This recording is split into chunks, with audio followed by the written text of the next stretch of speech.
Yan, sabihin nyo nga po sa katabi nyo, good morning. Yan. It's a beautiful day and a beautiful morning that the Lord has given us for us to worship Him once again. Amen po ba? And it's the first Sunday of February. Grabe, ang bilis po ng panahon. And we believe, alam po nating lahat kung ano ang pinagdidiwang natin every first Sunday. Kaya sino po dito ang binago na ng Panginoon? Taas nga po ang kamay. Sino po dito ang nilinis ng Panginoon? Yan, if we are changed, if we are cleansed by God, 'di ba masaya po sa pakiramdam? Tama po ba? Masaya sa pakiramdam. Kaya sa araw na ito, we will celebrate and declare the goodness of our God. Kaya tumayo po tayong lahat. And let's start to set our heart, to set our mind and our eyes on God, on Jesus alone this morning.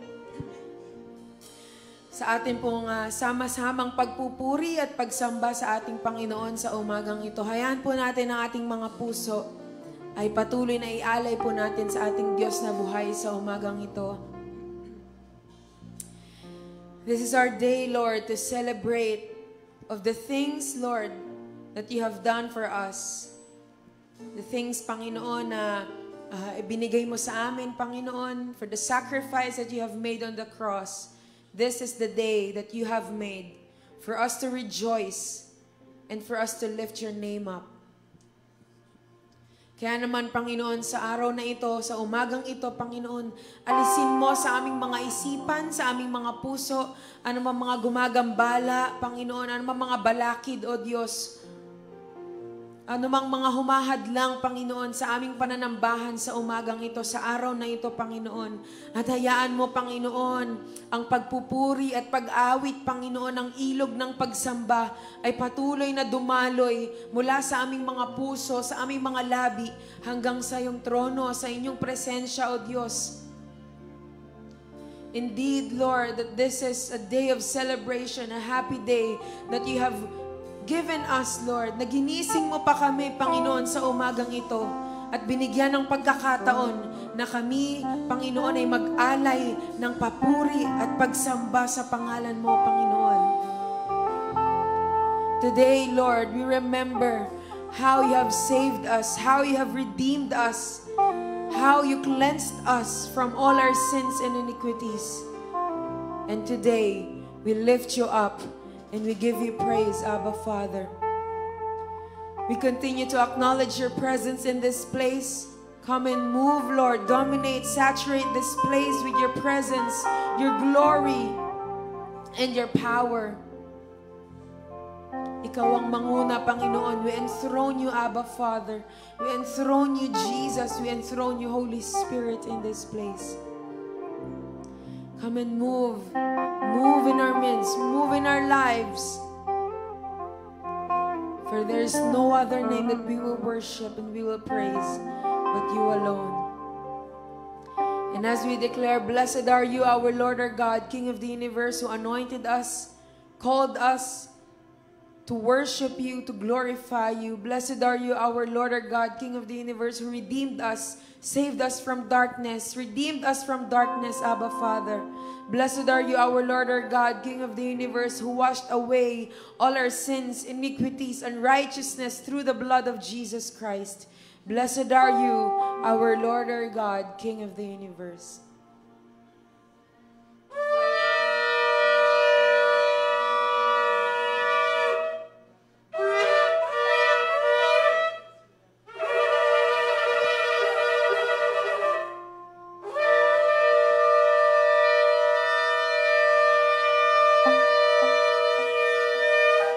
Hallelujah, hallelujah. We give you praise, we give you praise. Hallelujah, hallelujah. Today is a happy day for us to celebrate all the things that the Lord has done for our lives. Hallelujah. Come on, let's clap our hands. Oh, we will celebrate. For we are cleansed, we are washed, we are freed by the blood of Jesus. Oh, we give you praise. Hallelujah.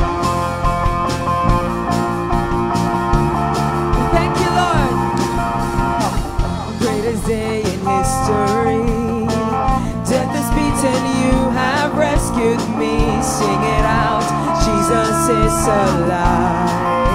Thank you, Lord. The empty cross, the empty grave, life eternal, you have won the day. Shout it out, Jesus is alive.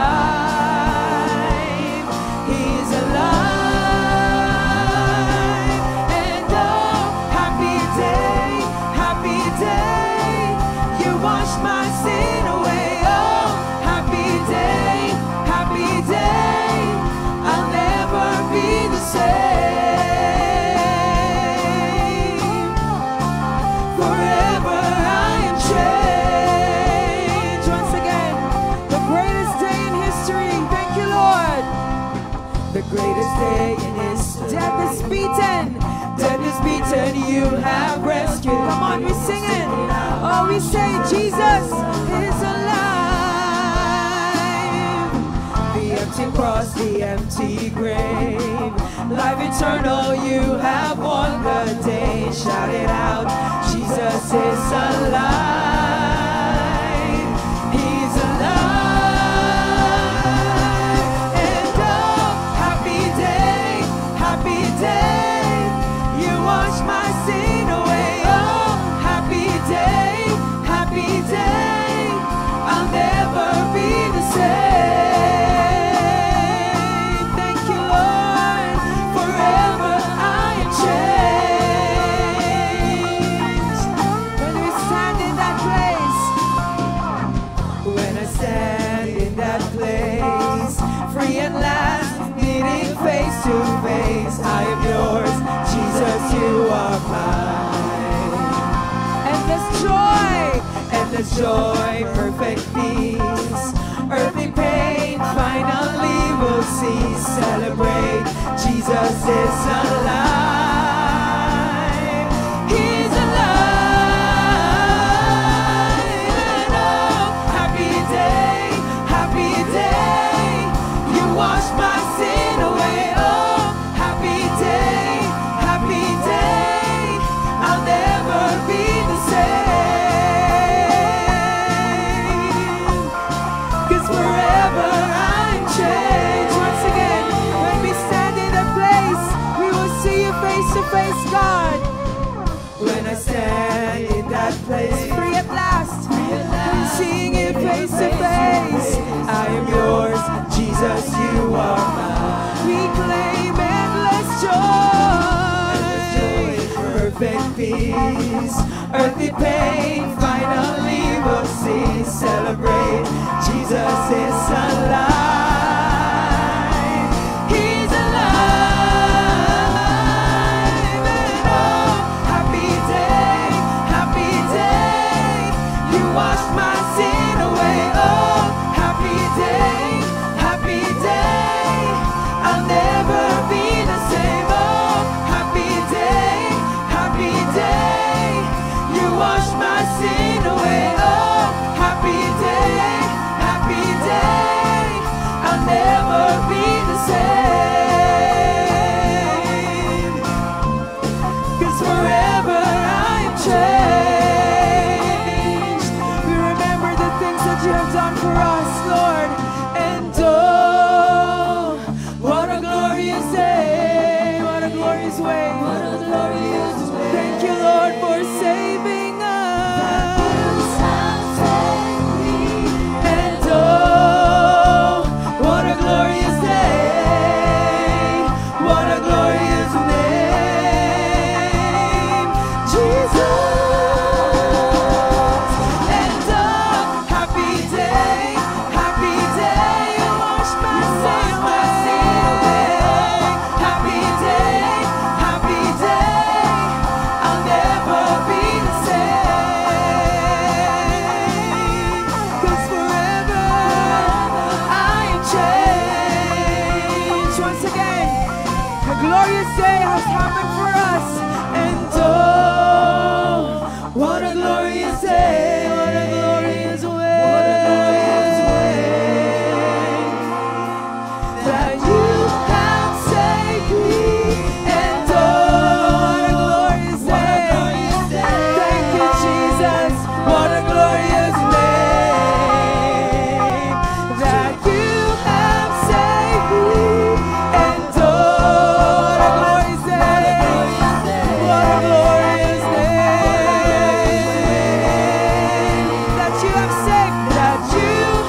glorious way. Once again, that you have saved us, that you have saved me.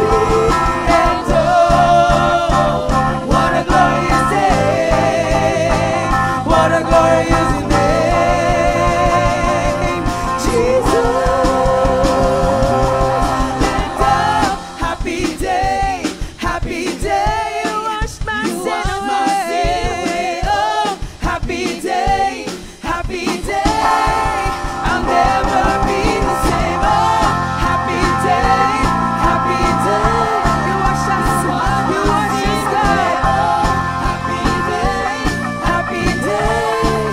I'll never be the same. Oh, happy day, happy day. Wash my sin away. Oh, happy day, happy day. I'll never be the same.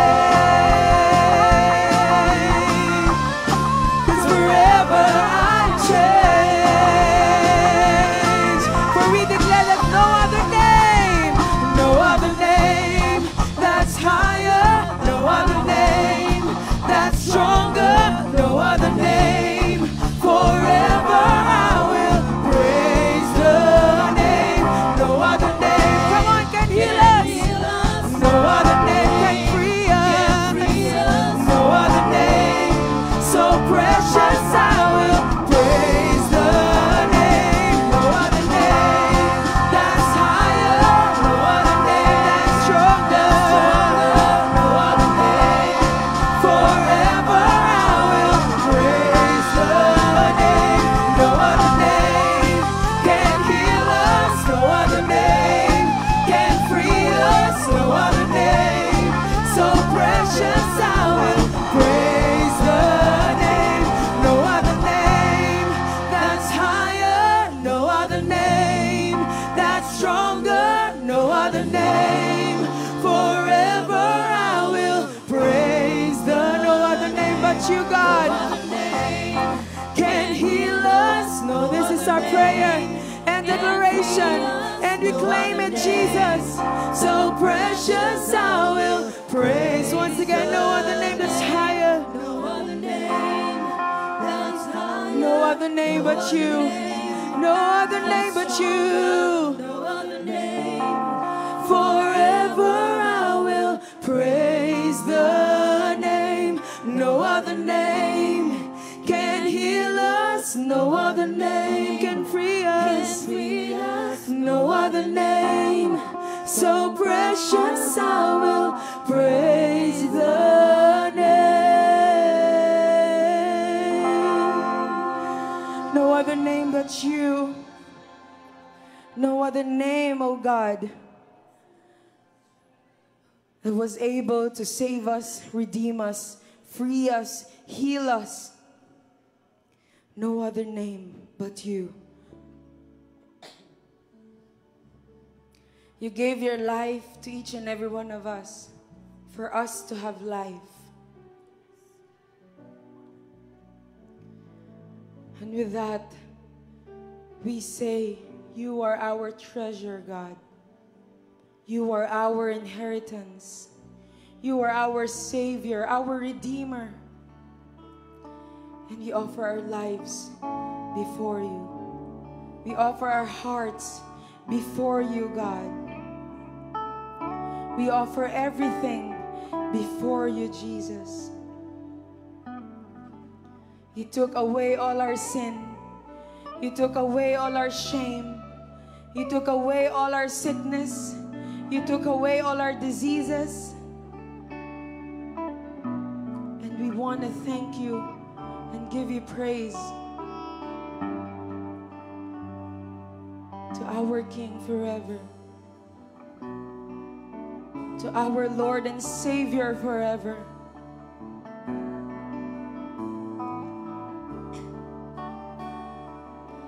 Thank you for your life.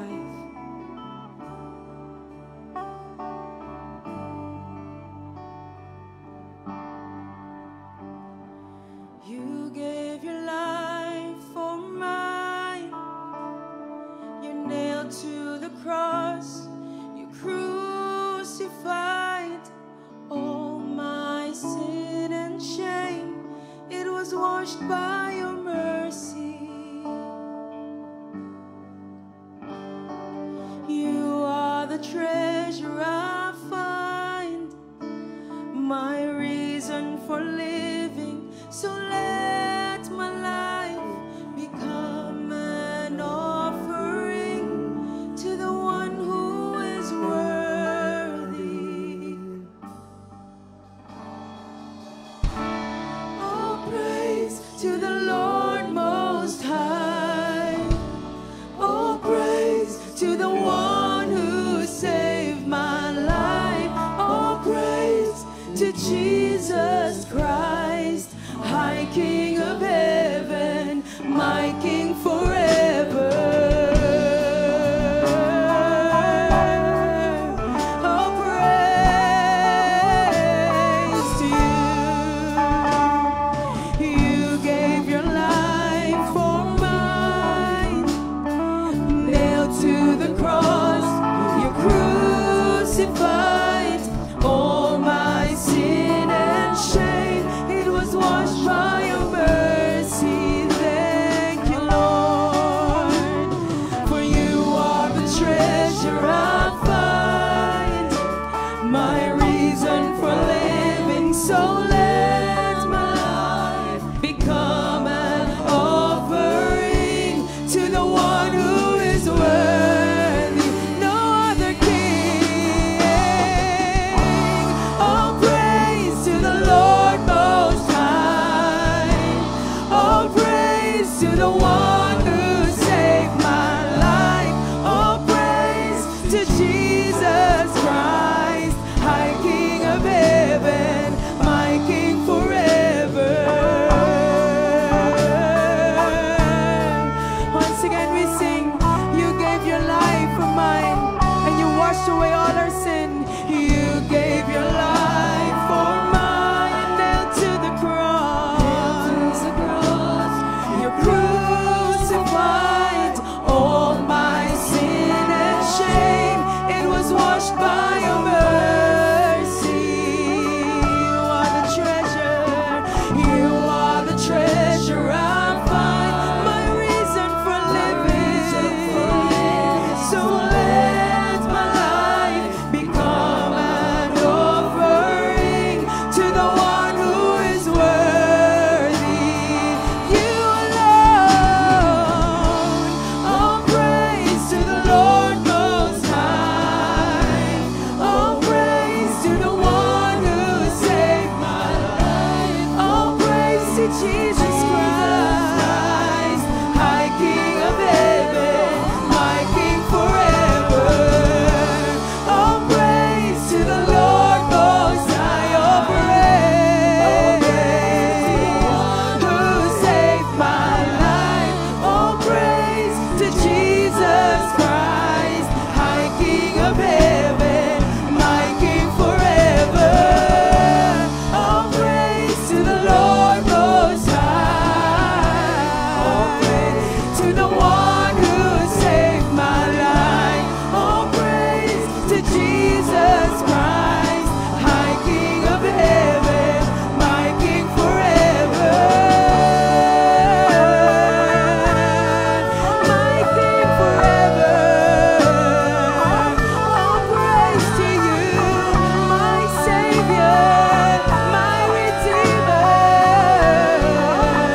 Oh, praise to you, my Lord. No other God. Holy Alamasare, Kiri Alamama Makadiri Alabosare. Ulitin po natin sa Tagalog. Lahat ng papuri sa'yo lamang, ang buhay ko'y sa'yo. Lahat ng papuri sa'yo lamang, ang buhay ko'y sa'yo. Let this be our prayer. Lahat ng papuri sa'yo, sa'yo lamang. Lahat ng papuri sa'yo lamang, ang buhay ko'y sa'yo.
lahat ng Come on, offer your praises.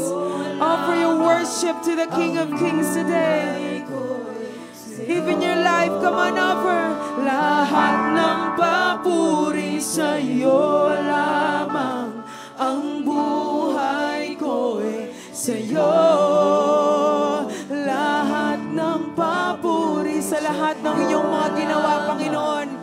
Sa lahat ng iyong mga pagpapala, O Diyos. Sa lahat ng iyong mga provision. Sa lahat ng iyong pagliligtas. Sa lahat ng iyong pagpapagaling, Panginoon. Sa iyo lamang ang aming pagpupuri, Panginoon. Lahat ng papuri sa iyo lamang. Ang buhay ko'y sa iyo lahat. Lahat ng papuri sa iyo lamang. Ang buhay ko'y sa iyo.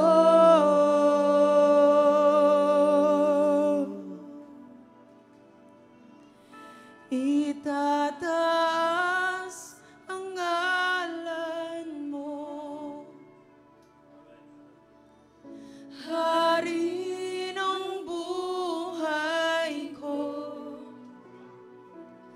Ako'y sumasamba, O Diyos, dakila ka.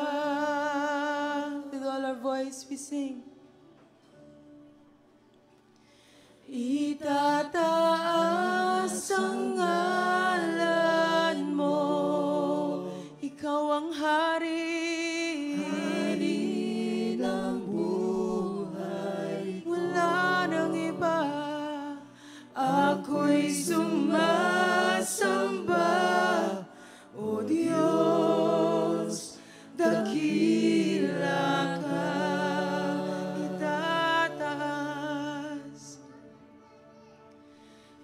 Itataas ang ngalan mo, Hari ng buhay ko. Ako'y sumasamba, O Diyos, dakila ka.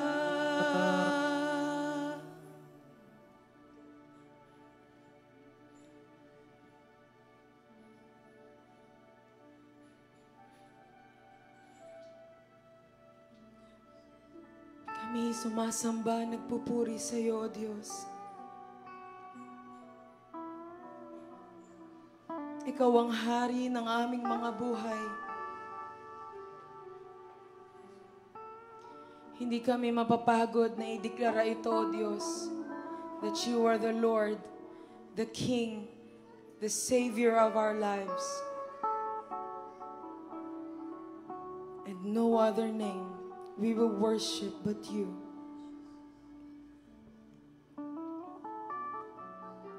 No other name we will honor but you.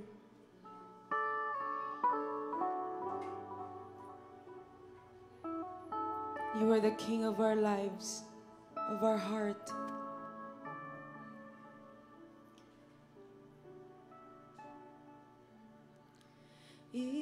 Itataas ang ngalan mo, Hari ng buhay ko. Ako'y sumasamba, O Diyos, dakila ka.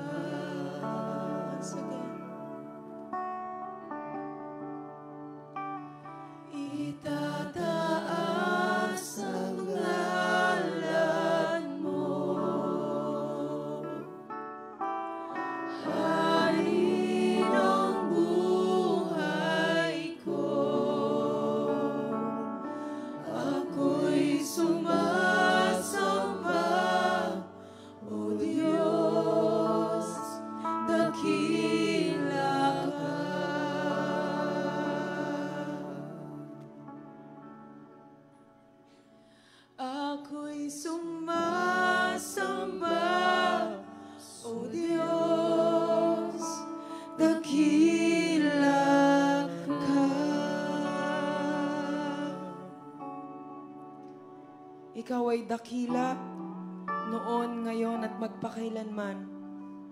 At ang lahat ng papuri, sa iyo namin inaalay. Sa iyo namin inihahandog, O Diyos. Pati ang aming mga buhay, ang aming mga puso, Panginoon, ay sa iyo lamang. You have given your life for us. And right now, receive all our worship in our lives as a pleasing sacrifice, holy and acceptable before you. We give you all the praise, the glory, honor, and thanksgiving.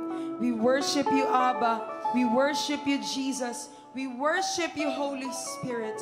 And we love you with all our heart, soul, mind, and strength, and everything that is within us. We give you praise. In Jesus' mighty name we pray. Amen and amen and amen. Amen. Hallelujah. Hallelujah. Hallelujah. We worship you. We give you praise. Hallelujah. Hallelujah.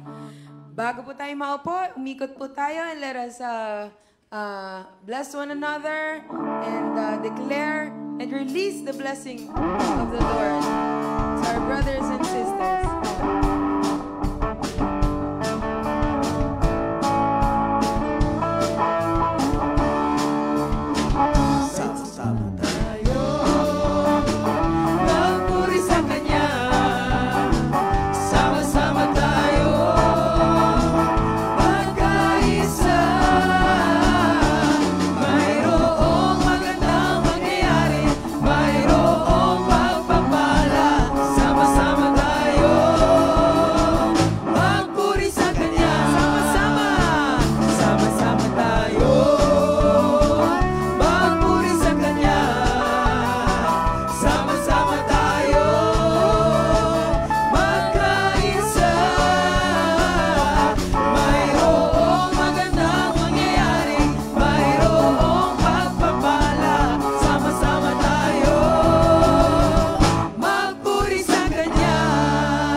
Yan, isang magandang umaga po sa ating lahat, isang mapagpalang araw po sa ating lahat. Tunay nga po na napakabuti ng ating Panginoon. Amen po ba? Napakasarap po magpuri sa Kanya at tunay nga po na isang kaloob ng Diyos sa bawat isa sa atin ay tayo ay magkaroon ng malayang pananambahan, malayang paglilingkod sa Kanya. Kaya po, wag natin po sayangin ang bawat sandali na wala po tayong mamiss sa gawain ng ating Panginoon mula umpisa hanggang sa huli. Sapagkat hindi po natin alam kung ano mangyayari sa bukas sapagkat Diyos lamang po nakakaalam kung ano mangyayari para sa kinabukasan. Kaya sabi nga po, sa mga oras na ibinabigay sa atin ng Panginoon, sulitin po natin ang bawat sandali na siya ay mapaglingkuran, maitaas sa buhay ng bawat isa sa atin. At tunay nga po na sa mga oras po na ito, isa pong pribilehiyo ulit na tayo ay makapakinig ng salita ng ating Diyos. Tunay nga po na ihanda po natin ang ating mga puso at isipan at tunay na ituon po natin ang ating mga sarili sa pakikinig ng salita ng Diyos. Namnamin po natin ang bawat salita na ibabahagi sa atin sa mga oras na ito. At tunay nga po, nagpapasalamat po tayo sa ating Panginoon na tayo ay pinagkalooban niya ng isang lingkod niya na tapat at tunay na nagbabahagi ng kanyang salita. And truly, O God, thank you for the life of our tatay. At tunay nga po, tinatawagan ko po at palakpakan po natin ating Panginoon sa buhay ni Tatay Bems. Thank you very much po. Hindi ko alam kung nakasentro po ba ito. Sa monitor po, nakasentro po ba?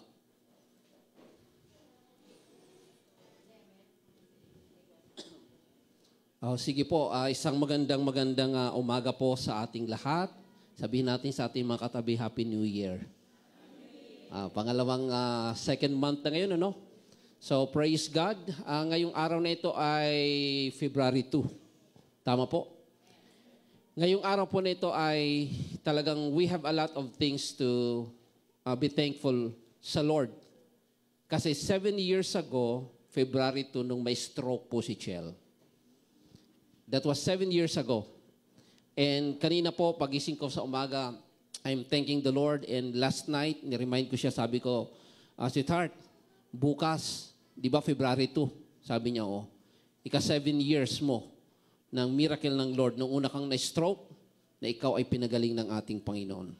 So, ngayong araw po na ito ay buksan po natin ang ating mga, kasi marami sa atin wala nang dalang Bible. Yung ating mga banal na cellphone.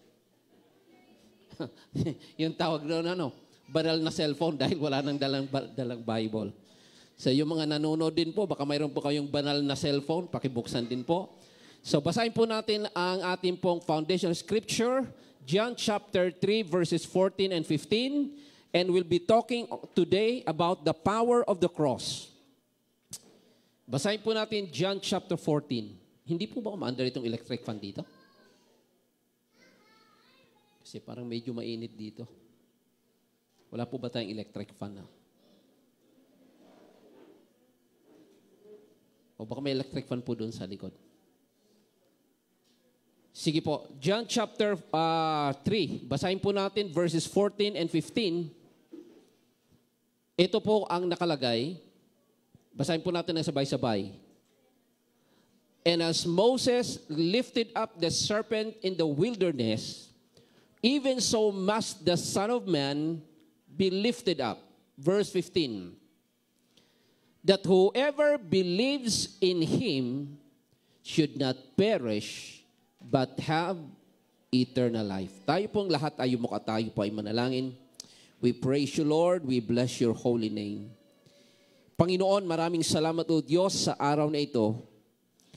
Na ngayong araw na ito kami po ay dinala mo upang ikaw ay purihin, sambahin, ikaw ay pasalamatan.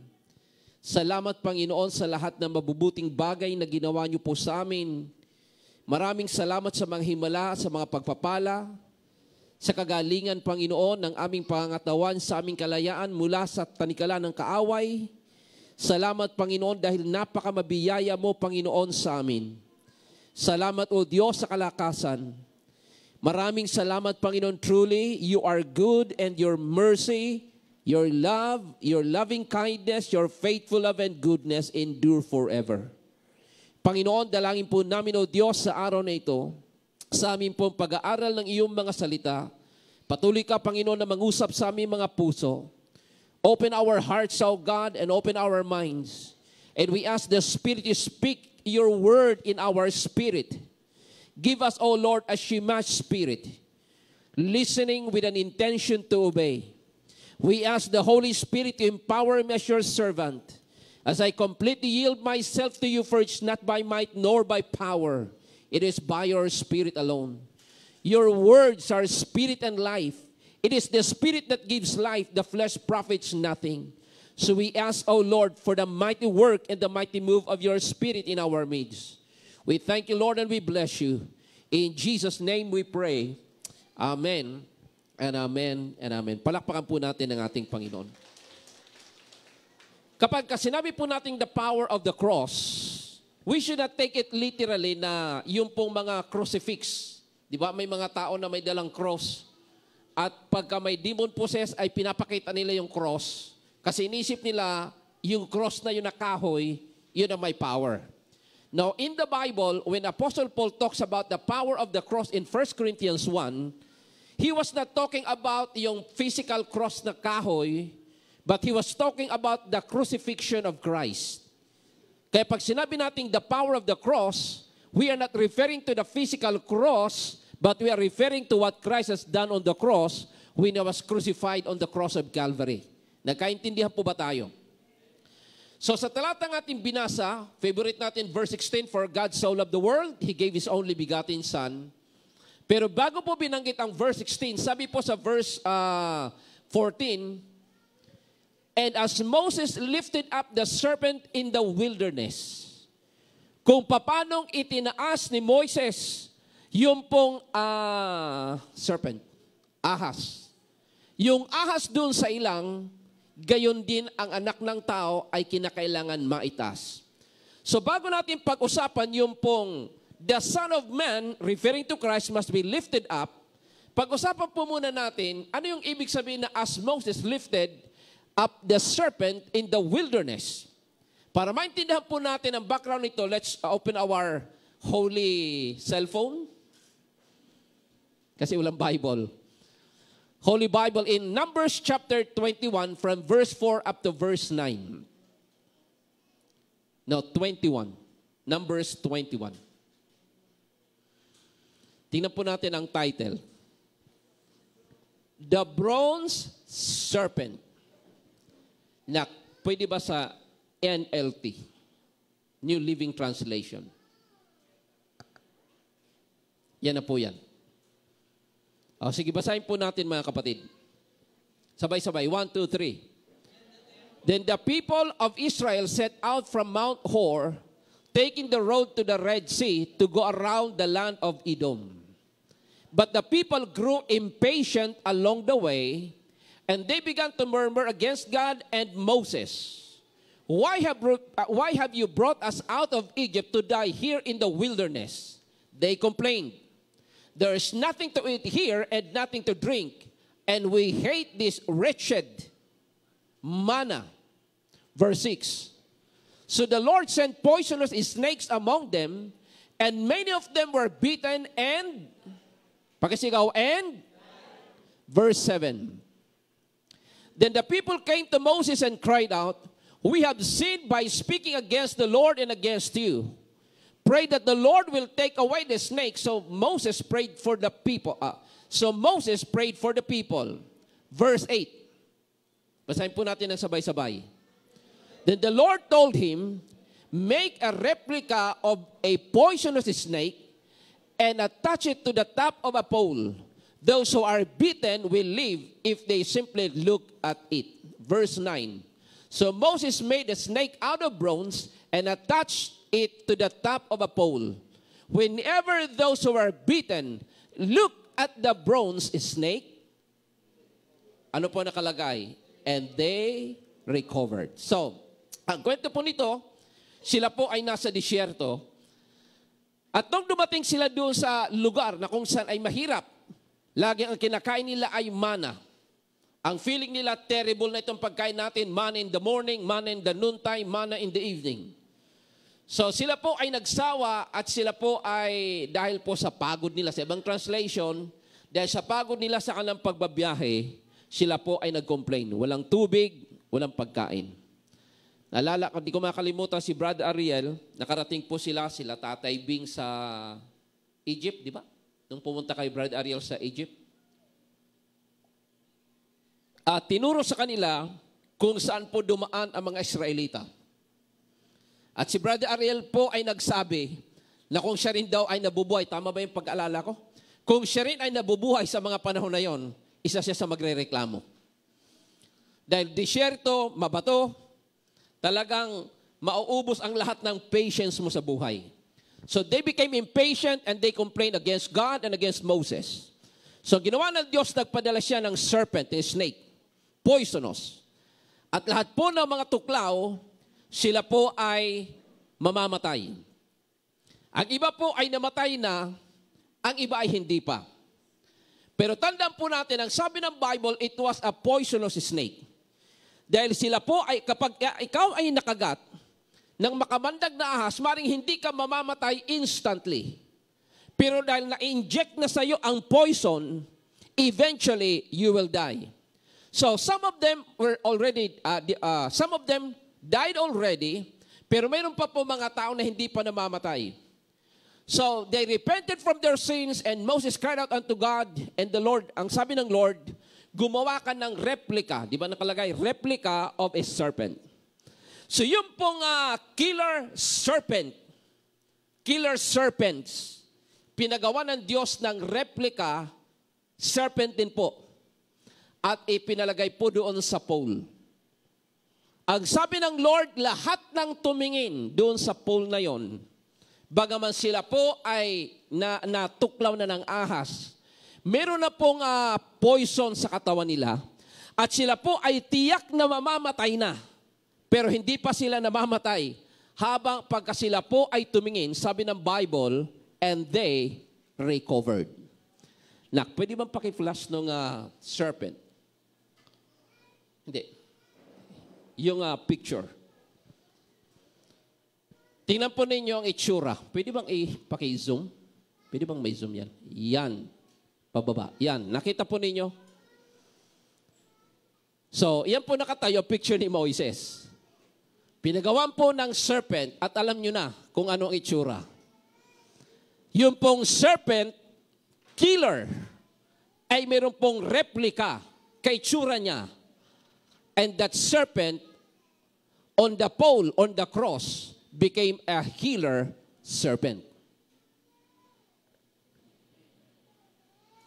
Naintindihan po ba natin? The killer serpents on the ground na tumuklaw sa mga tao at ang mga tao po ay mamamatay na. Kapag tumingin sila doon sa replika ng serpent magkaitsura, the killer serpents on the ground had a replica of a healer serpent on the pole. Kaya ang kinakailangan lang tumingin sila. Bagaman mayroon na pong na-inject na poison, which will cause them to die eventually. But because of the serpent on the pole, ang lahat ng tumingin, ang sabi ng Bible, they were able to recover.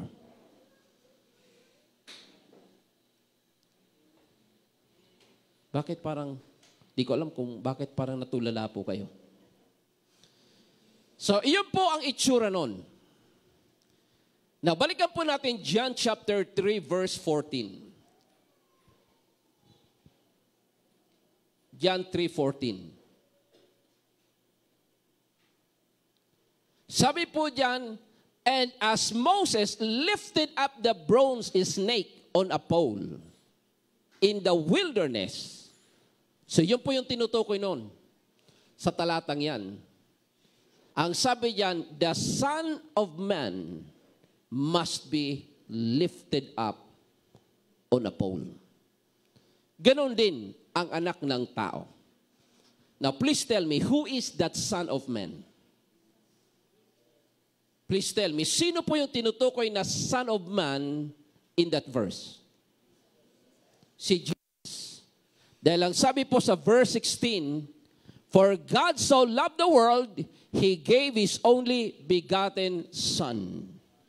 Jesus is the Son of God, and He is also called the Son of Man.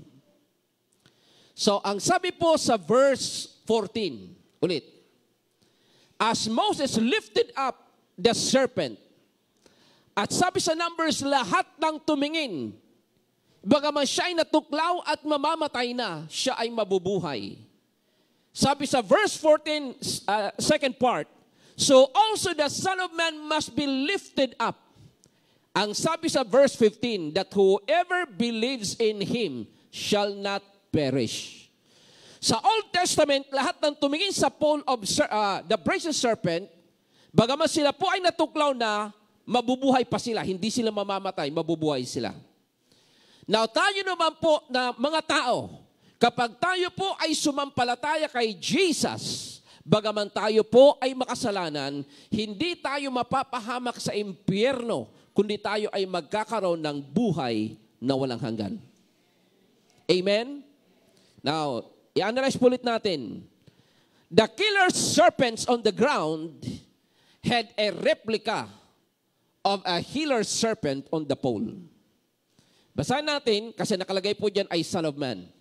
Basahin po natin 1 Corinthians chapter 15, verses 21 and 22.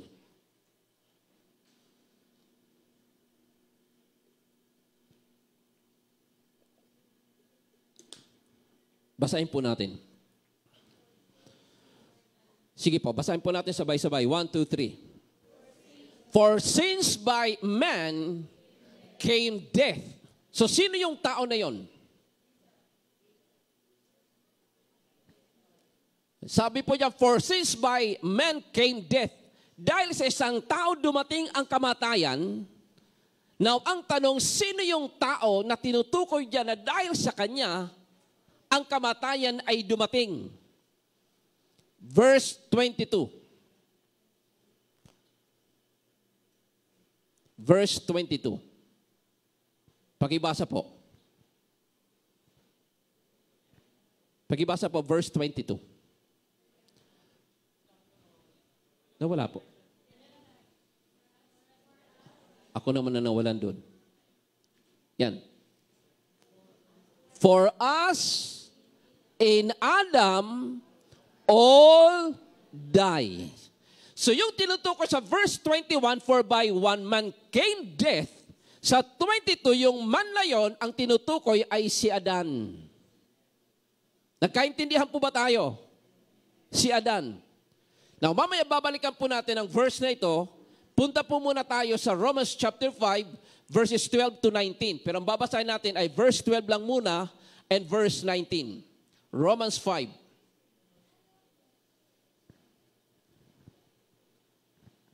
Basa po mga kapatid.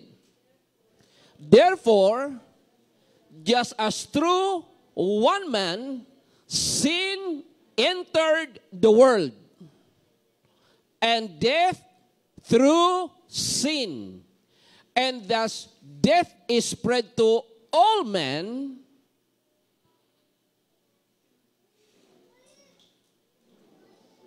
because all sinned. Dahil daw po sa pagkakasala ng isang tao, ang tinutukoy ay si Adan, ang kasalanan ay pumasok sa sanlibutan at ang kamatayan ay dahil sa kasalanan. Sabi po diyan, and death is spread to all men. Now, ang unang death na binabanggit, yung death na binabanggit niya primarily is not physical but spiritual. Ilang beses nyo na pong narinig na amin pong naituro dito na in the Bible, there are different kinds of death. Meron tinatawag na spiritual death, meron tinatawag na physical death, meron tinatawag na eternal or second death. Now, ano po ang physical death? James 2:26, a body without the spirit is dead. The moment our spirit depart from our body, we will die physically.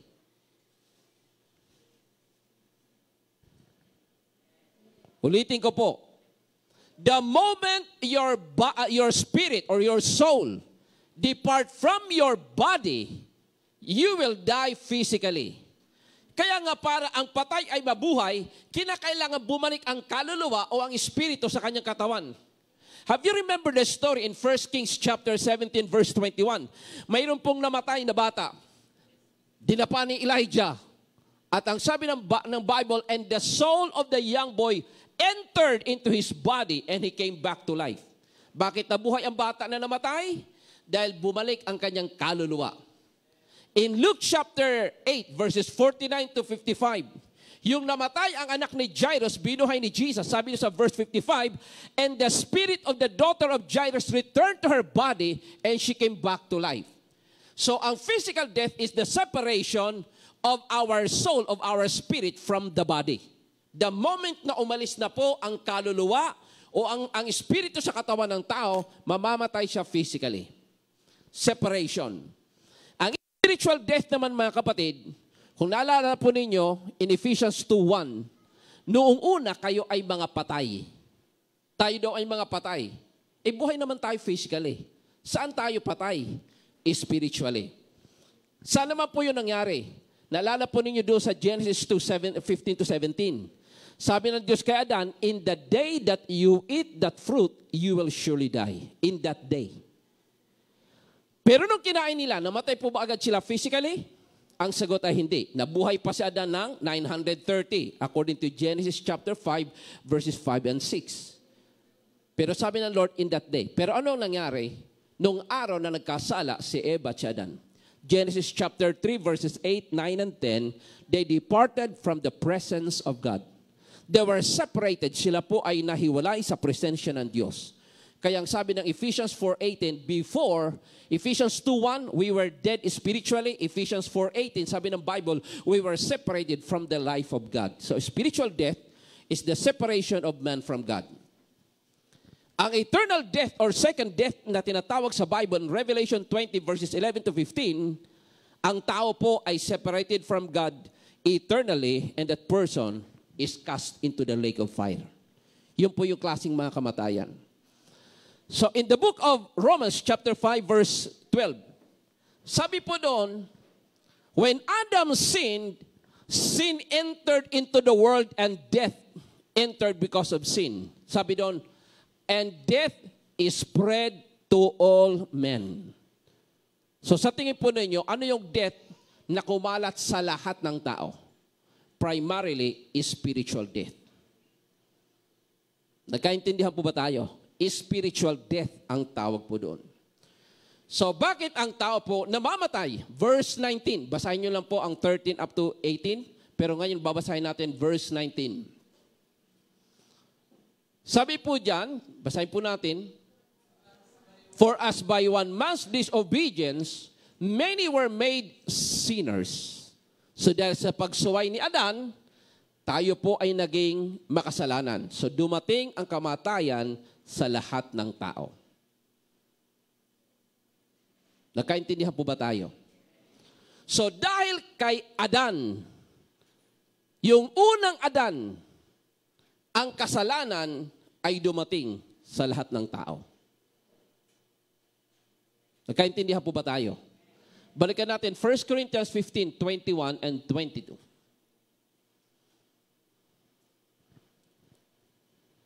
Sabi diyan, for since by man came death, by man also came the resurrection of the dead. So sa pamagitan ng isang tao, ang unang Adan, ang kamatayan ay pumasok. Pero nung dumating ang pangalawang Adan, nagkaroon naman ng resurrection. Sa verse 22, for as in Adam all die. Lahat ng tao ay namatay. Not physically, primarily, spiritually. Nagkaintindihan po ba tayo? Now, basahin po natin ang verse 47. 1 Corinthians 15, verse 47.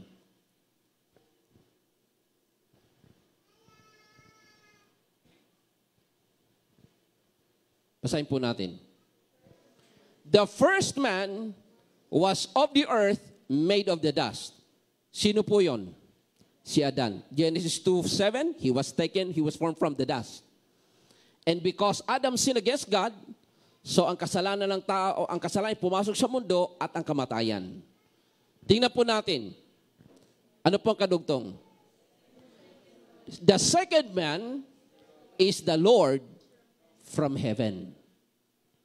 So, yung pangalawang tao na dumating, ang pangalan po niya ay si Jesus. Now, siya ang sabi ng Bible, Lord from heaven. So, balikan po natin John chapter 3, verse 14. Ano po ang ibig sabihin ng the Son of Man must be lifted up? So, as the picture, the replica of the serpent was lifted up in the wilderness para lahat ng tumingin na natuklaw ay mabuhay. Sabi diyan, so the Son of Man, even so must the Son of Man be lifted up. Ano pong ibig sabihin ng the Son of Man must be lifted up? Basahin po natin John chapter 12, verses 32 and 33. Pakibasa po mga kapatid. Pakilakas po, pakilakas po. And I, if I am lifted up from the earth, will draw all peoples to myself. Kung ako ay maitataas. So anong ibig sabihin ni Christ, if I will be lifted up? Kadalasan ginagamit po ito ng mga song leader. Mga kapatid, purihin natin Panginoon, itaas natin ang Panginoon sa ating mga papuri dahil ang sabi ng Bible, sabi ni Christ, if I will be lifted up, I will draw all men to me. Tingnan natin, ano ang context? Verse 33. Pakibasa po. This he said, signifying by what death he would die. So yung tinutukoy sa verse 32 na lifted up, hindi po yon ang context ay pagpupuri. Although okay naman po na we have to praise God, lift up, we have to lift Jesus up in our praise and worship. Pero yung verse na ito, hindi po ang tinutukoy praise and worship. Ang tinutukoy ng lifted up sa verse 33 is the death of Christ. Nagkaintindihan po ba tayo? Pwede po ba natin ipakita muna yung picture ng serpent? Picture of the serpent. Tingnan natin. Sabi po dyan, as Moses lifted the serpent, the replica of the serpent on the pole. Tingnan natin yung pangalawang picture.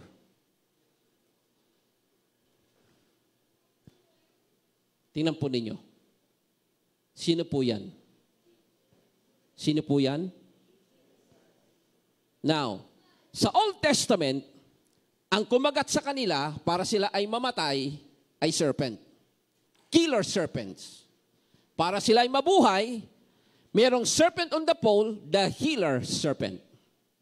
Sa atin, dahil sa isang tao, si Adan, nagkasala, kaya lahat tayo ay makasalanan. But praise God, Jesus is called also the Son of Man. Kasi tao po ang nagkasala, ang tutubo sa atin ay hindi anghel. Ang tutubo sa atin ay tao. Pero hindi po siya ordinaryong tao na kagaya natin. Kasi sabi po ng Bible, nung magkasala si Adan, lahat ng tao ay naging makasalanan. So exempted po diyan si Christ. Nagkaintindihan po ba tayo? So si Christ po, ang sabi sa binasa natin sa 1 Corinthians 15:47, the second man is the Lord from heaven. Yes, ang tawag sa kanya ay Son of Man, pero nag-originate siya not from the earth, but from heaven. So ganun po ang nangyari kay Jesus. So magkaparehas po. Yung pong killer serpents, meron pong replika ng healer serpents. Yung tao ay nagkasala, sa pamagitan din ng tao, tayo ay natubos. Ano po ulit ang nakalagay sa 1 Corinthians 15 verse 22? For as in Adam, all die spiritually. So, in Christ, kapag ikaw ay na kay Kristo, all, sabi po dyan, in Christ, all shall be made alive. Lahat ng na kay Kristo, in Christ, sila po ay alive spiritually. Amen po ba mga kapatid? Amen po ba mga kapatid? So iyan po ay napakagandang paglalarawan sa atin tungkol po sa kapangyarihan ng kamatayan ng ating Panginoon. So doon po sa Old Testament, may mga events na nangyayari. At kung ano man ang nangyayari sa kanila ay picture din na gustong ipakita ng Lord sa atin na tayo po ay tinubos ng ating Panginoon. Basahin po natin Hebrews chapter 2 verse 9. Kasi sabi po dyan, as in Adam all die. Hebrews chapter 2 verse 9. Basahin po natin. But we see Jesus, who was made a little lower than the angels. Nawala doon. Crowned with glory and honor, that He, by the grace of God, pag-ibasa po, might taste death for everyone. Now, sa akin po muna po kayo tumi mga kapatid. Sabi diyan, He tasted death for everyone. Namatay ka spiritually. Lahat ng tao dito ay namatay. Ako po, ikaw, tayong lahat. Pero ang sabi diyan, natikman ni Jesus ang kamatayan para sa bawat isa sa atin. Ang kamatayan mo, natikman ni Jesus. Ang kamatayan ko, natikman din ni Jesus. Nagkaintindihan po ba tayo mga kapatid? So natikman ni Christ. Bakit? Dahil ang kasalanan ng tao ang naging dahilan kung bakit ang tao po ay namamatay. Tama po? Ano ang sabi ng Romans 6:23? For the wages of sin is death. Romans 3:23, For all have sinned. Kaya sabi ng Romans 5:12, lahat tayo ay makasalanan at lahat tayo ay namatay spiritually. Pero natikman yun ni Jesus. Now, tingin po muna po ulit kayo sa akin. So yung mga tao doon sa disyerto ng panahon ni Moises, tinuklaw ng ahas. Ang iba sa kanila, namatay na. Ang iba, mamamatay pa lang. Pero sigurado yun, mamamatay kasi poisonous snake. Hindi man agad sila namatay physically. Pero, tingnan po niyo yung term, eventually, little by little, they will die physically. Bakit? Dahil ang kamandag ay nasa kanila na. Now, tingnan po natin 1 Corinthians chapter 15, verses 55 and 56. Basahin po natin. Pakibasa po. O death, where is your sting? O kamatayan, nasaan ang iyong kamandag? May kamandag palang kamatayan. Kung paano may kamandag ng ahas na papatay sa mga taong natuklaw, mayroon ding kamandag ang kamatayan. Alam niyo kung ano yon? Verse 56. Pakibasa po. The sting of death is sin. So kung ang sting of death ay sin, at lahat tayo ay mayroong minanang kasalanan, alam nyo na kung ano ang ating kahahantungan. Amen? Kailan tayo nagsimulang maging makasalanan? Psalms 51 verse 5. Psalms 51 verse 5.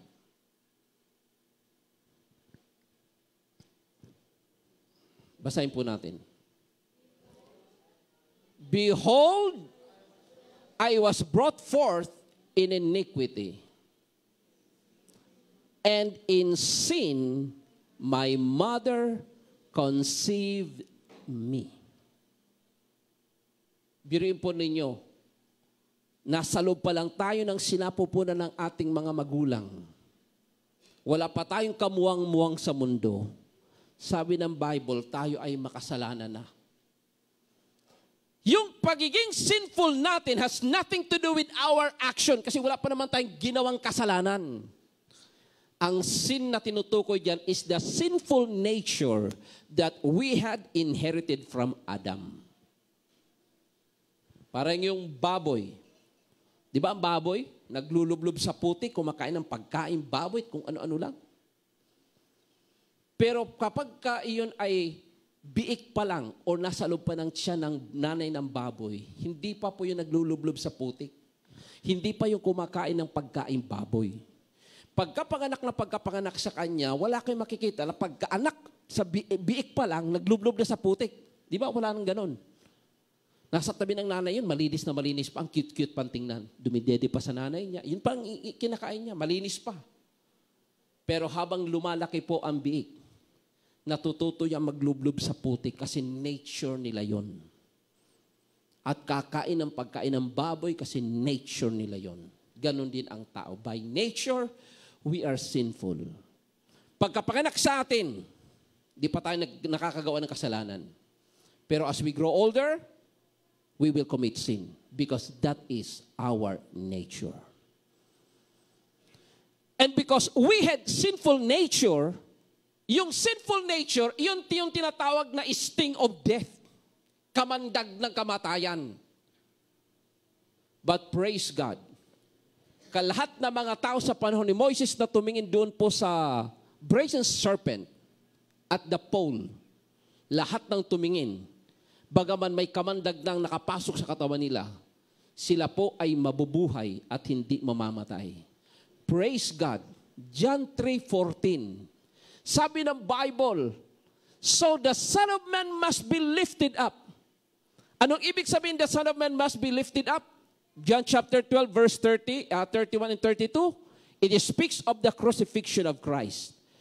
Kung paano sa panahon ni Moses lahat ng tumingin ay hindi mamamatay, sabi po ng John chapter 3 verse 15, lahat ng sumampalataya kay Jesus ay hindi mapapahamak kung hindi magkakaroon ng buhay na walang hanggan. Palakpakan natin ang ating Panginoon. Naintindihan po ba natin mga kapatid? So we're talking about the serpent. Ito pong serpent na binabanggit sa Numbers chapter 21, literal po na serpent yun. Pero pag-usapan po natin, yung unang serpent na nanukso kay Eva at kay Adan. Alam niyo ang kwento nun? Genesis chapter 3. Pwede ba? Basahin niyo lang ang Genesis chapter 3 verses 1 to 10, pero basahin lang muna natin ang Genesis chapter 3 verse 1. Pakibasa po. Now the serpent was more cunning, or meaning subtle, tuso, wise, than any beast of the field. So yung serpent na yon, yan yung lumapit kay Eva, at ang sabi niya, talaga bang sinabi ng Diyos? Basahin nyo na lang po mamaya, simula sa verse 1 hanggang verse 10. Pero tingnan natin ang summary po niyan, 2 Corinthians chapter 11, verses 3 and 4, verse 3. 2 Corinthians chapter 11. Pagibasa po mga kapatid.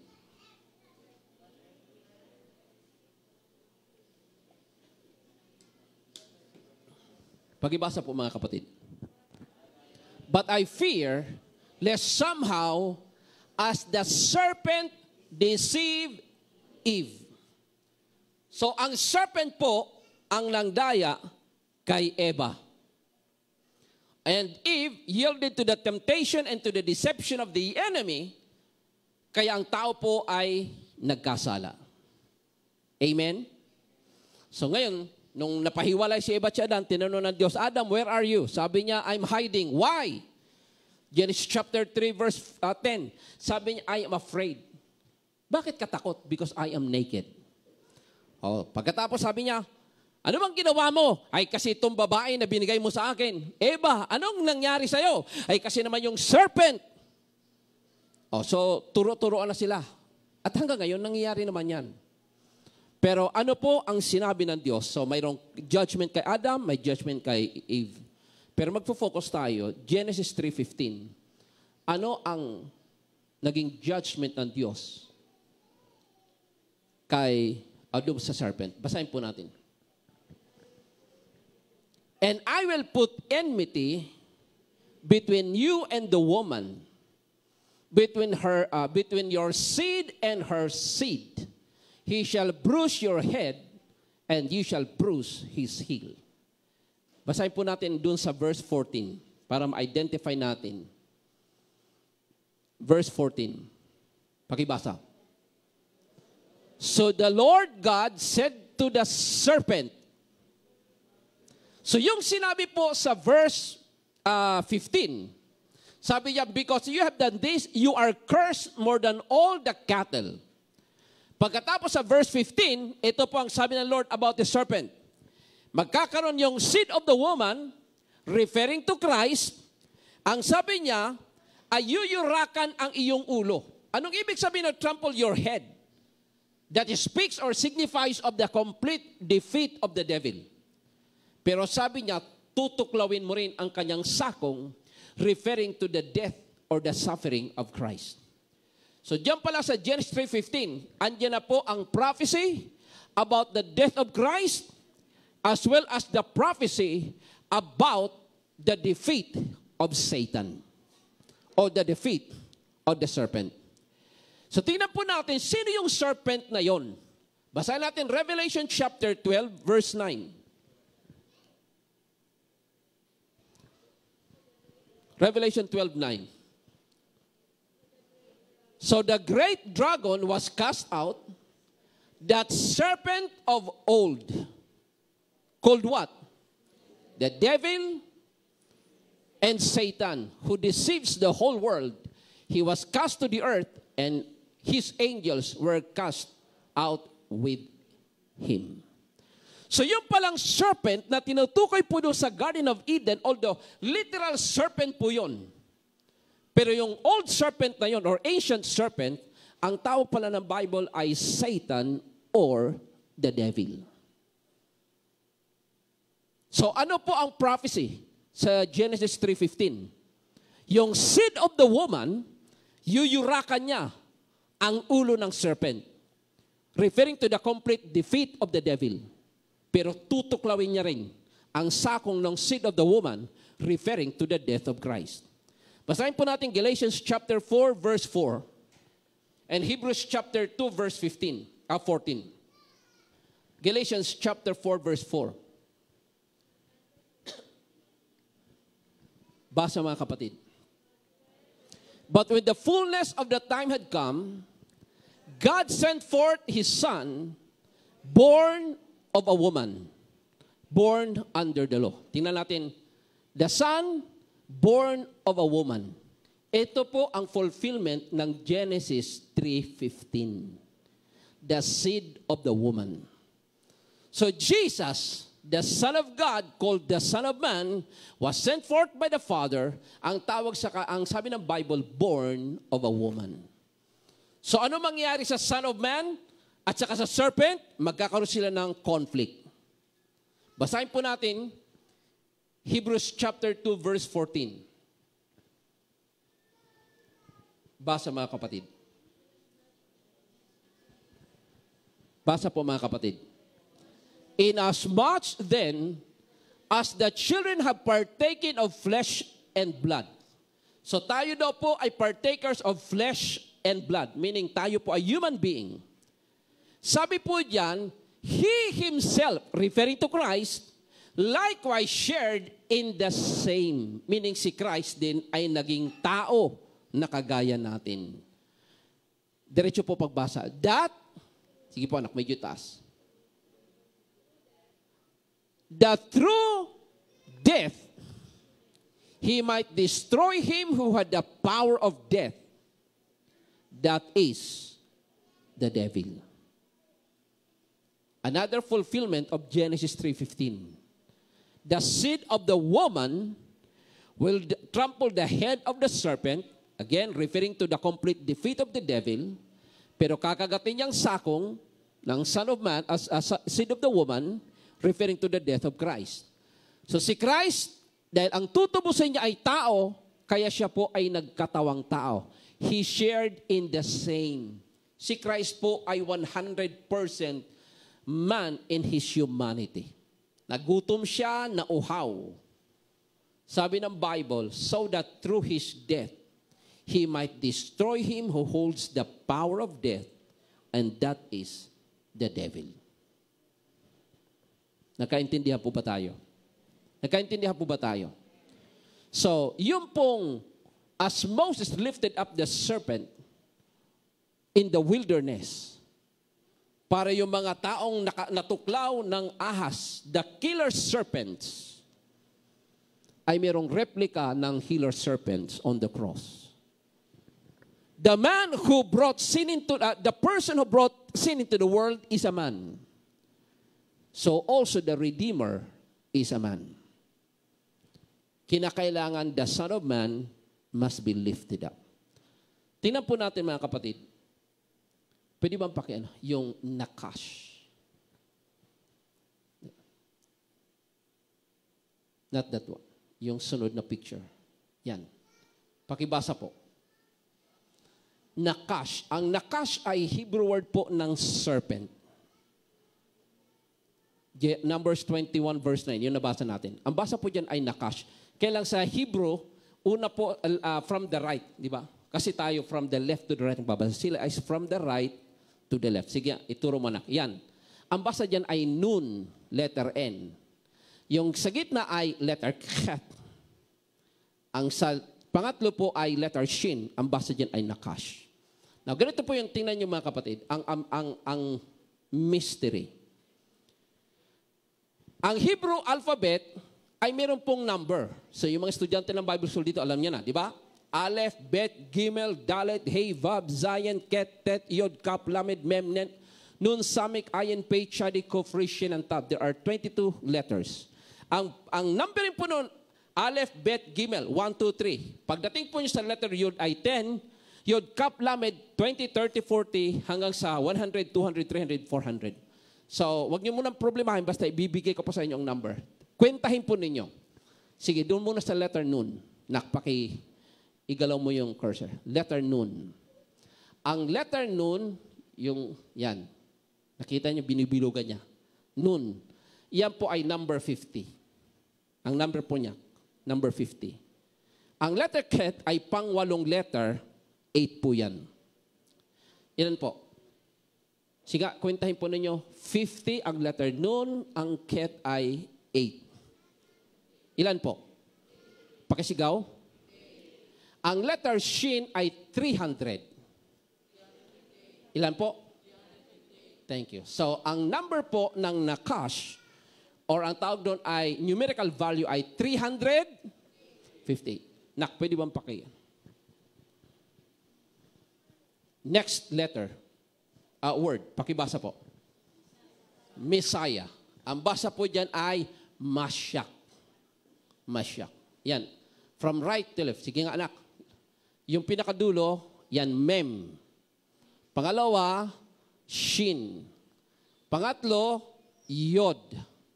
Panglima, ay pang-apat, Chet. Sige nga, bilangin po ninyo. Ang letter Mem ay 40. Kwentahin po ninyo, 40. Ang letter Shin ay 300.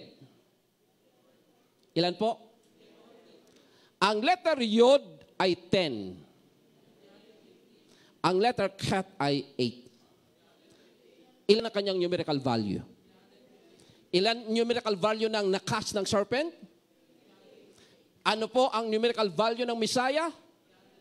Bakit? Kasi through the serpent, death came into this world.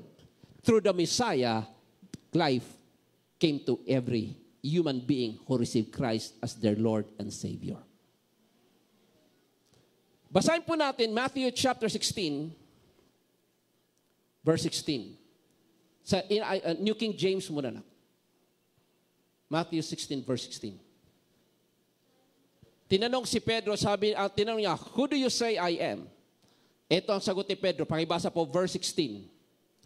Simon Peter answered and said, you are the Christ, the Son of the living God. Bakit Christ? Kasi ang Christ ay English, galing po yan sa word na Christos in the Greek. So ang Greek po ay Christos, ang English ay Christ. Now, tingnan natin sa New Living Translation. Pakibasa po.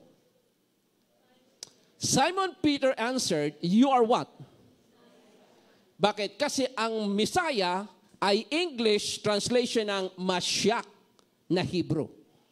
So kung ang binabasa po nyo ay Bible na mayroong Hebrew words, ang nakalagay sa Christ ay Mashiach or Messiah. So ang number po ng serpent, ang serpent ay Nakas, 358 ang number, at siya ang nagdala ng kamatayan. Ang Messiah na nagdala ng buhay, 358 din ang number. Nagkaintindihan po ba tayo? Nagkaintindihan po ba tayo? Nabalik po tayo as we end. Wow, mabilis tayo.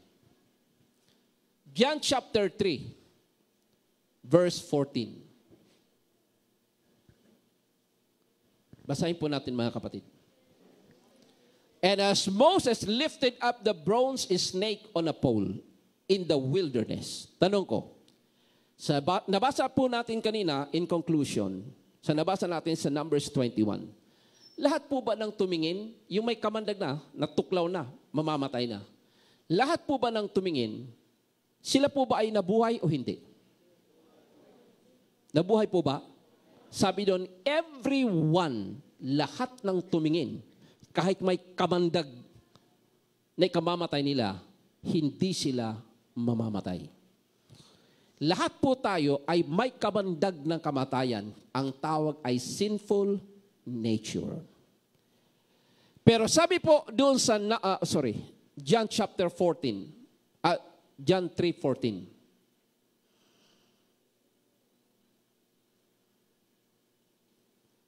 Even so, the Son of Man must be lifted up. Now, bakit itinaas si Jesus? At ang tinutukoy po na pagtaas, ano po nakalagay sa John 12? Speaks of His death. Bakit? Kasi nung itinaas si Jesus sa krus ng Kalbaryo, 1 Peter chapter 2 verse 24. Basa mga kapatid. Pakibasa po. Who Himself bore our sins in His own body on the tree, that we, having died to sins, might live unto righteousness. Nagkaintindihan po ba tayo? Yung kasalanan mo at kasalanan ko, lahat po ito ay inilagay doon kay Christ nung siya po ay nakabayubay sa krus ng Kalbaryo. Kaya bagaman tayo ay spiritually dead because of sin, yung kamandag ng kamatay ng kasalanan ay kinuha ni Christ. Amen po ba? Kaya lahat, ang sabi ng John 3:15, John 3:15. Pakibasa po. Pakibasa po. That whoever believes in Him should not perish but have everlasting life. Sa Old Testament, lahat sila dapat tumingin para mabuhay. Sa New Testament, lahat tayo ay sumampalataya. Ang good news, balikan natin sa Old Testament, lahat ng mga tumingin, bagaman may kamandag na, ikamamatay nila. Hindi sila namatay, sila ay nabuhay. Bagaman tayo po ay makasalanan, pag sumampalataya ka kay Jesus, hindi ka mapupunta sa impyerno dahil ikaw ay pinatawad ng Diyos at ikaw ay may buhay na walang hanggan. Basahin natin lahat John 3:16. Sige, basahin po natin ang malakas. 1, 2, 3. For God so loved the world that He gave His only begotten Son, that whoever believes in Him should not perish, but have an everlasting life. Sabi diyan ay whosoever. Whoever, kahit sino. Prostitute ka man, magnanakaw ka man, sinungaling ka man, mamamatay tao ka man, drug addict ka man, gaano ka man kapusakal na makasalanan. Kasama ka sa term na whoever. Amen? Whoever. Yung mga natuklaw ng ahas doon sa wilderness. Prostitute, drug addict, sabihin na lang natin, prostitute, drug addict, mamamatay tao. Pare-parehas lang silang mamamatay. Pero pag tumingin sila doon sa serpent, hindi sila mamamatay. Sila ay mabubuhay. In the same way, anuman ang kasalanan, gaano mang kapusakal ang isang tao, pag sumampalataya ka kay Jesus, dahil kinuha na niya ang kasalanan mo, hindi ka mapapahamak sa impyerno dahil ikaw ay may buhay na walang hanggan. Do we learn something today? That is the power of the cross. Kaya sabi ni Apostol Pablo, sabi niya, the only desire that I have in my heart is to preach Christ and His crucifixion. Because the only way for every person to be saved, the only way for every person to be delivered is by believing in Christ and receiving Christ as their Lord and Savior. Ngayon po ay meron tayong communion. Amen? Sa ating pagko-communion, habang hawak mo ang tinapay, simbolo ng katawan ng ating Panginoon, at hawak mo ang saro, simbolo ng kanyang dugo, you have to internalize, you have to meditate, and internalize in your life and in your heart that through the death of Christ, I am saved, I am delivered, I am healed, I am blessed. Amen? Mari sabi, Pastor, Hindi ako karapat-dapat. For God so loved the world. Bakit ginawa ito ng Panginoon? Not because you are worthy, not because I am deserving. The only reason kung bakit niya ginawa ito, na ibinigay niyang kanyang bugtong na anak, dahil for God so loved the world. So today, as we partake in the Holy Communion, let us internalize the love of God. As you receive the symbol of the body and the blood of Christ, you will receive the full benefits of the power of the death of Christ on the cross of Calvary. Tayo pong lahat ay yumuko. At habang tayo po ay nakapikit, nais ko pong tawagin ng ating pong mga ushers to please prepare the symbol of the body and the blood of Christ.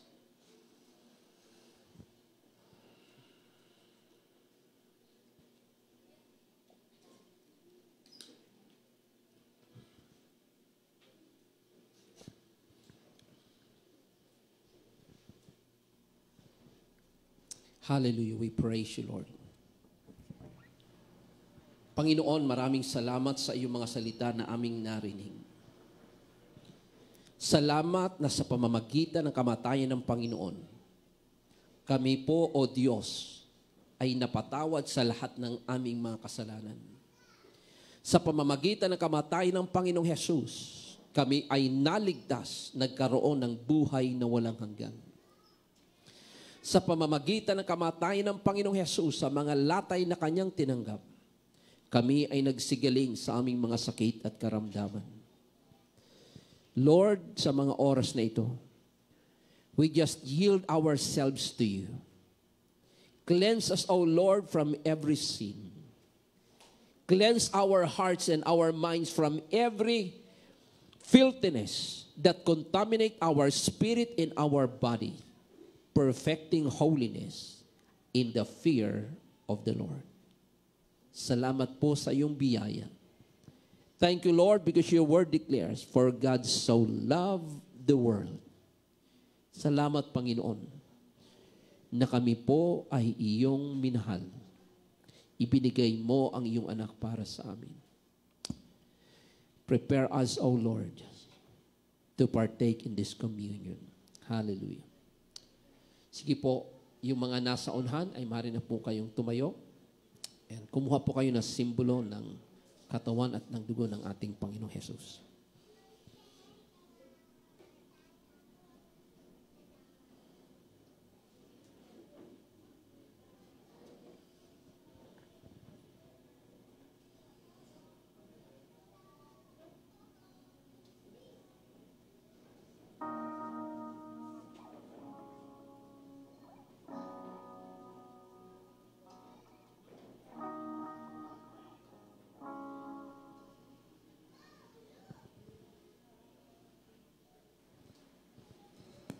Your blood makes the deaf to hear.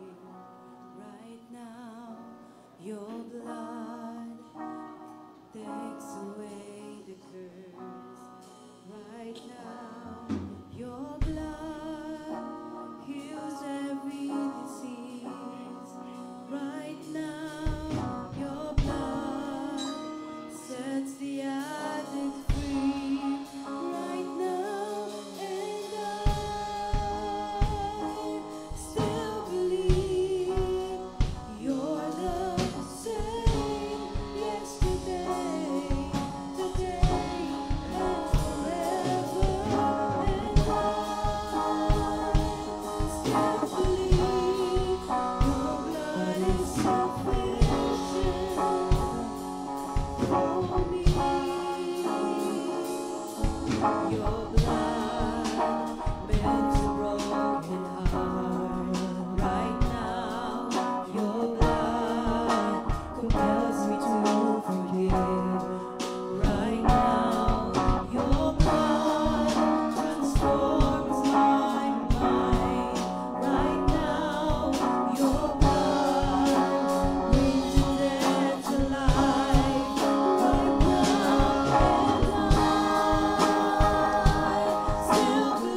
blessing kung itaas po natin ang ating mga tinapay, ganoon din po ang saro.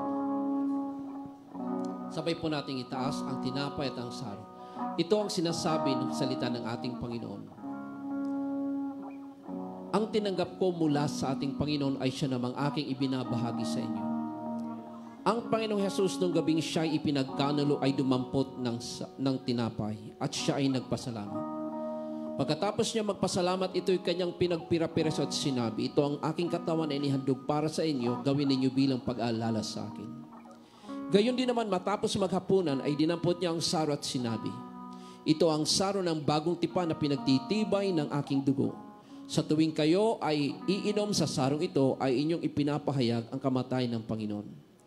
Sapagkat sa tuwing kayo ay kakain ng tinapay na ito at iinom sa sarong ito, ay inyong ipinapahayag ang kamatayan ng Panginoon hanggang sa muling pagbabalik niya.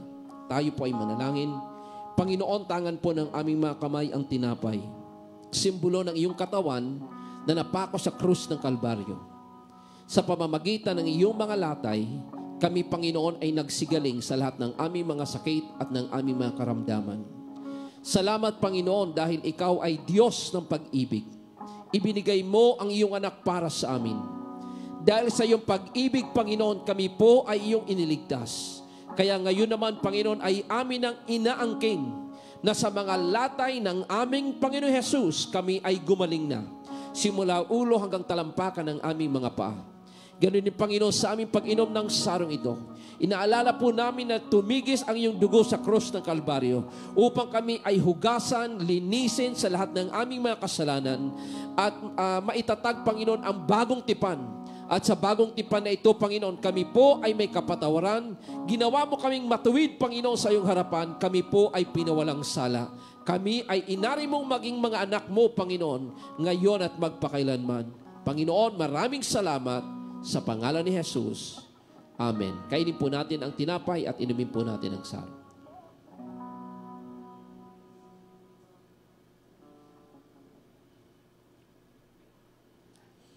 Hallelujah, we praise you, Lord. Pasalamatan natin ang ating Panginoon. Hallelujah, praise God, praise God. Praise God, pasalamatan po natin ang ating Panginoon. Hallelujah, come on. Just close your eyes and open your mouth and give thanks to the Lord. Hallelujah, salamat Panginoon. Salamat Panginoon sa buhay na walang hanggan. Salamat Panginoon sa kapatawaran. Salamat Panginoon sa iyong pag-ibig. Salamat. Salamat po Panginoon. Salamat po o Diyos. Salamat po, Panginoon. We give you thanks and we give you praise, O Lord. Salamat po, Panginoon. Salamat po, O Diyos. Salamat. Salamat, Panginoon, na kami po ay pinagaling mo na. Kami ay pinatawad mo na. Kami, Panginoon, ay iniligtas mo na. Salamat po, O Diyos. Salamat, salamat, salamat po, Panginoon. We give you praise and we give you thanks, O Lord. Siniselyuhan po namin ang lahat ng benefits of the cross. We seal all the benefits of the finished work of Christ on the cross of Calvary. Salamat po, Panginoon. We give you thanks and we give you praise, O Lord. In Jesus' name we pray. Everybody says, Amen and Amen. Palakpakan po natin ang ating Panginoon.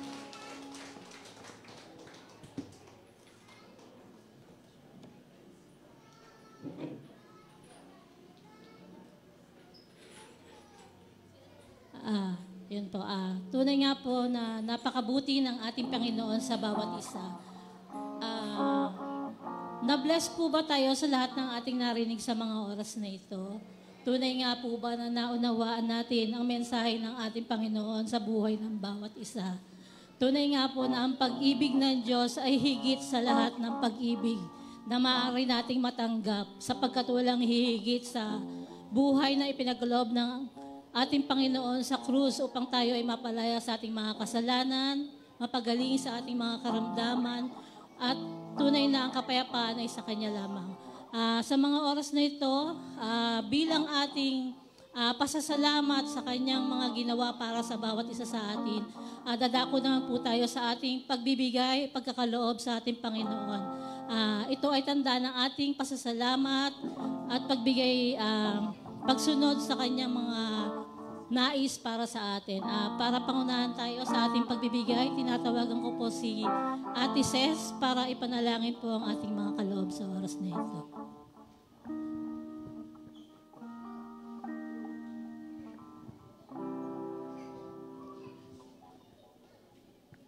Lord, we thank you for all your abundant blessings. And for today, we bring you our offerings before you. Please always bless our Thanksgiving and always bring hope for everyone. In Jesus' name we pray.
Sige po, bago po tayo dumako sa ating closing prayer, sa mga oras na ito, tinatawagan po muna namin lahat po ng nagdaraos at magdaraos pa ng kanilang kaarawan sa buwan ng February. Kung maaari lamang po ay tumayo po muna tayo. Lahat po na magbe-birthday po ng month ng February.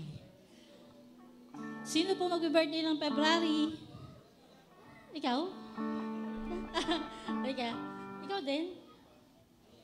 Sige po, yung iba pa po nag-celebrate ng birthday ng February, punta lang po tayo dito sa harapan para po tayo ay maipanalangin. Meron pa po ba? February. Meron pa po? Punta po tayo dito para tayo po ay maipanalangin. Sige po, lapit lang po. Huwag po tayo mahiya. Meron pa po ba?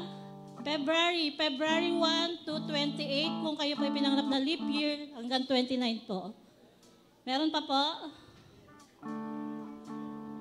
Okay na po, sila na po lahat yun. Ano pong birthday mo? February 6, kayo po. 22, ikaw.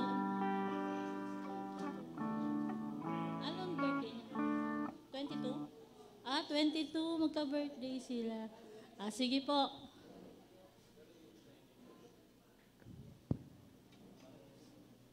Sige po, ituon po natin ang ating mga kamay sa ating mga kapatid na magdaraos ng kaarawan. Ipanalangin po natin sila. Panginoon, tunay nga po, O Diyos, na maraming salamat po sa buhay ng aming mga kapatid na ito, O Lord, na nagdiwang ng kanilang kaarawan sa buwan ng February, O Lord God.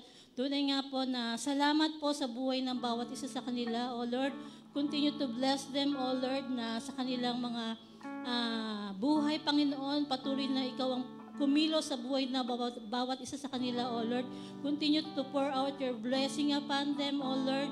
Give them a good health, O Lord, a good heart, O Lord, and truly the eagerness, O Lord, to obey you more, O God. Tunay nga po na pagharian mo ang bawat sa kanila, O Diyos. Makita ka sa buhay ng bawat sa kanila, magliwanag ang buhay mo sa kanila, Panginoon.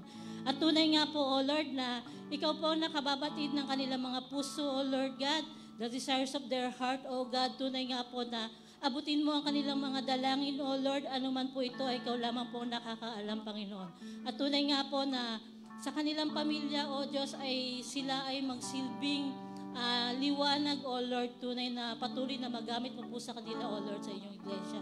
Maraming salamat po, O God, at tunay na sa kanilang patuloy na paglakad sa buhay na ito ay ikaw ang siyang maging sandigan nila, kalakasan nila, O Lord, sa bawat sandali na sila ay nanghihina, Panginoon. Tunay nga po na Ikaw ang siyang masumpungan nila sa bawat oras ng kanilang mga buhay, Panginoon. Maghahari ka, Panginoon. Continue to grant them wisdom, O Lord, and the knowledge coming from yours, O God. And truly, O God, continue to protect them, O Lord. Maraming salamat po, O God. Ikaw po ang patuloy na tumugon sa kanilang mga panalangin, Panginoon. Salamat po, Panginoon, sa mga oras na ito, O God. Gayun din po, O Lord, ang dalawang kapatid ko, O Lord, na nagdiriwang ng kaarawan nila sa buwan na ito. Continue to bless them, O God. We worship you, God. Pinupuri ka namin at pinasasalamatan sa kanilang mga buhay. Salamat po, Panginoon. Purihin ka. Dakilain ka, Panginoon. Ito po ang aming dalangin sa pangalan ni Jesus. Amen. Happy birthday po!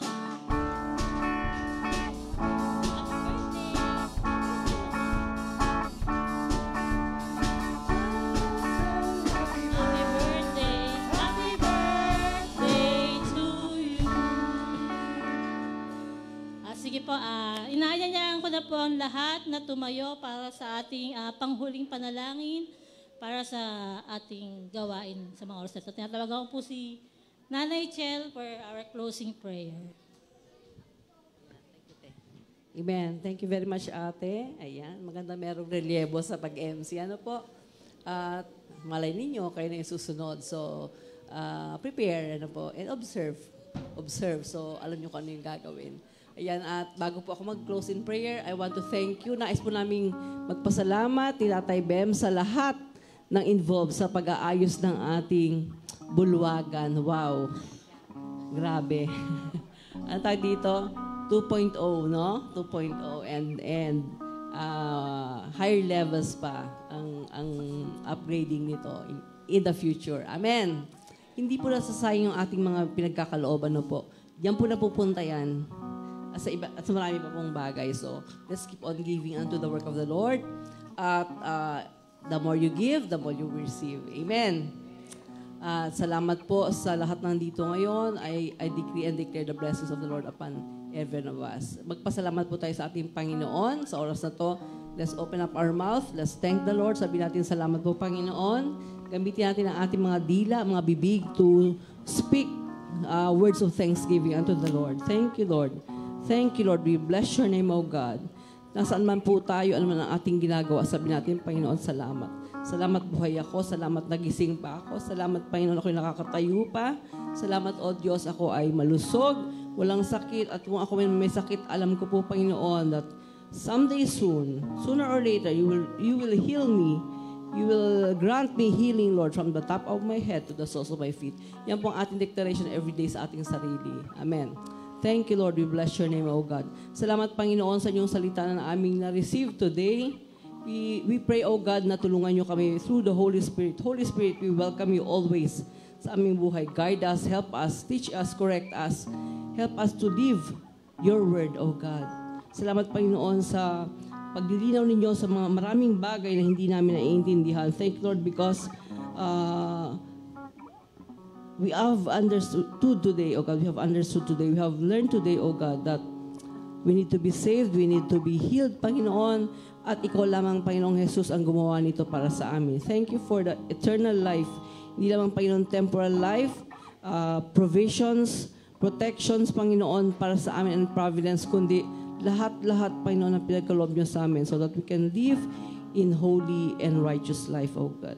Righteous form of life, O God. Salamat, Panginoon, sa buhay ng bawat isa. Thank you, Lord. Thank you, Lord. Sabihin mo sa katabi mo, I thank you because you are here today and you believe in the Lord and you have accepted the Lord. Thank you, Lord. Thank you, Lord, sa buhay na aming mga kasama sa oras na ito. And today, I decree and declare the blessing of the Lord upon each one of us. Lord, bless us and keep us. Lord, make His face to shine upon us and be gracious unto us.